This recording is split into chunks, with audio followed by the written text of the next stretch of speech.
In Canva today, we're going to learn how to make this funeral program right here, start to finish. Yes, from design to print. All right, let's go. First thing we're going to do is go to canva.com. Next, what we want to do is go down to where it says custom size right here. If you don't see that, you can just go to create here on the left and then go to custom size and then switch this to inches. And for the width, we'll do 11. For the height, we'll do 8.5, 8.5. So then we do create new design. All right, so next thing you want to do is make sure you know where your midpoint is. And to do that, from the ruler side on the left, you click and hold, and then drag this over till we get to 5.5, and then release. Next, we're going to start adding our photos. So for our background, I want to use floral background. If you don't have premium Canva, then you can filter it out to the free options. And what I'm going to do is just grab a flower, place it right in the middle, and I'm just going to pull that transparency down a little bit so that you can barely see it. Next thing I want to do is I'm going to go back into our elements. Hear that? And then we want to scroll down to where it says frames and then click the circle here. If you don't see the circle, click see all, and then it should pop up right there. We'll put that over here to the right. We'll minimize it just a little bit. And then next we want to add our photo in here. So to do that, you go to your uploads. If your picture's in the uploads, if it's not, then you go ahead and click upload files and you can upload it from there. My pictures are already organized into a project folder for me. So I'm just going to go ahead and navigate that and find it. So once you find your photo, you just go ahead and click, and then it'll end up in the document. And then you can click and drag your photo into the frame, and now it's cropped into the frame. But I want her face to be a little bit bigger, so I'm just going to double click on that and then drag that up just like that. Keep her in the center. All right, that's looking good. Next, what I want to do is we're going to put a border. So we're going to go to border style. Border is just a little bit too thick in my opinion, so I'm just going to go to 2. And then for the border color, I'm going to pick a nice orange color. And there we go for that picture. Next thing I want to do is I want to add a little floral border on each corner. So we're going to go back into our elements up here. Get back out of frames. Go ahead and type floral again. This one's pretty good right here. So we'll just go ahead and go to flip, vertical, horizontal, put that in the corner. And let's try to match these colors up a little bit more with what we already have. That orange is great. A little bit smaller. Now we can duplicate this and flip it again, horizontal and vertically. Put it in this corner over here. All right. Next thing I want to do is our elements here. I want to add shape. So we're going to click this square shape right here. And we'll bring it down here and flatten it just a little bit. And then drag it across that. But we don't want it on top of our flower here. So we're going to go ahead and go into position. And then we're going to go to layers. We'll drag that underneath right there. And that looks good. All right, great. Now let's add our text. So our name is going to go right underneath here. We're going to go to text and add a heading. And then we'll type in our first name. And then to change the font is pretty easy. You just go here under Canvas Sans and pick a font that you like. Actually, 64 looks pretty good. So we'll bring this up just a little bit. And then now we want to do our last name, but we want to use a different font for our last name, or at least I do. If you choose not to, that's totally fine. But we'll go ahead and duplicate that. and we'll put her last name, and we're going to make that stand out a little differently. So we'll go with that font. And for the font color, we could just click right here where it says text color and then just pick whatever color you wish. We're going to stick to this orange color scheme, so I'm going to go with that. All right, looking good. Now, now underneath is where the date of the funeral and the location will go. So I'll put funeral date at location, because this is just placeholder text that I'm using. And we'll bump this font size down to maybe about 15 or 20. Pull that down. And now let's, again, duplicate it. And underneath that, we'll put the pastor's name, or whoever it is that's going to be officiating the funeral service. All right, looking good. And then at the top here on the left and the right, we'll put the date she was born, the date that she passed away. So we'll put birth date. Then we'll align the spacing, pull it in a little bit. Duplicate that. And the date that she passed away.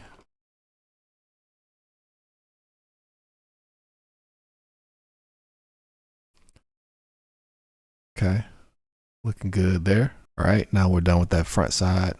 So let's move on to the back now. Now on the back, I'm gonna put a scripture. So let's duplicate this. And this part right here is totally optional. Like you could put whatever you'd like to put here. And something that's kind of like, I wouldn't say it's mandatory, but it's pretty common practice for a funeral service on the back is to put the pallbearers, if any. And then on the back, you'll want to put acknowledgements, which is basically just like a thank you to all people that were involved. And at the very bottom, we'll put the funeral home name or wherever the body may be buried at, and the address. That'll go down there. And then there's usually 6 pallbearers. I say usually because I've definitely seen when there's been more. We'll put that underneath here, and we'll go ahead and put our scripture there. And then the acknowledgements is usually just a thank you, like I said. So it could say something like, the family would like to thank everyone who has supported us during this time and this tragedy, or something similar to that. And then that's it. We got our front side finished. Looking good. Okay, so let's move on to the back. Go ahead and instead of just clicking new page, add page, we can go to duplicate page, and it'll give us all of our same style from before. And we can just go ahead and get rid of what we don't need. Okay, so we're going to put her picture here in the corner. We'll put her obituary here on the left page, the left side of the page. We'll put the life of, and maybe make this in like, I don't know, like 14 font, something a little smaller. And then we'll put her name again right here, but we'll shrink this down too. It doesn't need to be this big this time. So that can go like right here. Next, we're going to put in her obituary and go like right here. And I'll just go ahead and paste in some placeholder text. And as you can see, to get it to have this curve around the circle, I had to use multiple text boxes. So if you want to do something like that, just keep in mind, you'll have to like start a new text box at strategic moments to be able to get it to curve around this way. All right. So next thing we're going to do is going to add another photo, and I'm going to use a picture, younger picture of her this time. And it's just like adding a photo from before. You just upload and then slap it in there like that. All right. And let's organize this a little bit more. Put this right here. And we can actually pull some of this up. All right. Looking good. Okay. Now on this last page right here, what we want to add is some photos, maybe a poem or something. And we'll add the order of service. For the photos, I'm going to use, we'll go back into our elements, grab the rounded picture. Whoops, sorry about that. For photos, we're gonna scroll down to where it says frames, and then we're gonna grab the rounded square, pull that in some, and I'm gonna make a pattern, something like this.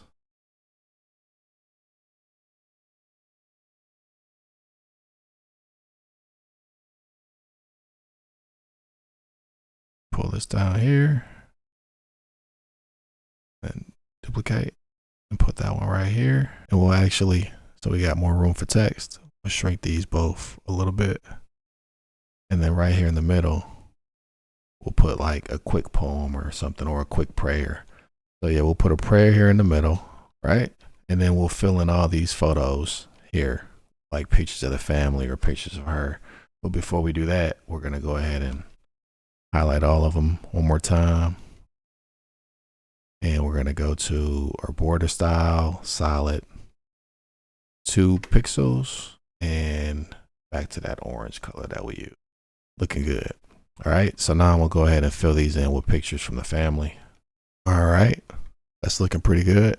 Now next let's go to the bottom here, and this is where we'll put the order of service at. So for the order of service text, it'll just be like, you know, bigger than the body text, obviously. And we'll put it right here in the middle. And underneath, we're gonna add the order of service. And if you've never made one of these before, the order of service is just basically like a guide of how the funeral service is gonna lay out. And yours wouldn't look exactly like mine, but it'll look similar. So you can like use this as a guide. There'll be like a processional. There might be a moment where people can have remarks. There's going to be like a scripture reading, prayer, song selection, eulogy, stuff like that. And most funerals have all these things, but they might be in different order. So, and then name goes here. It's just like whoever's hosting that section of the funeral service, their name could go there. If you'd rather, like, if you don't know who that's going to be, you could just delete those and leave that part blank. All right. So one final thing I want to do is just, we're going to add a floral pattern on both sides. Already have that saved in my folder here, projects. Here we go.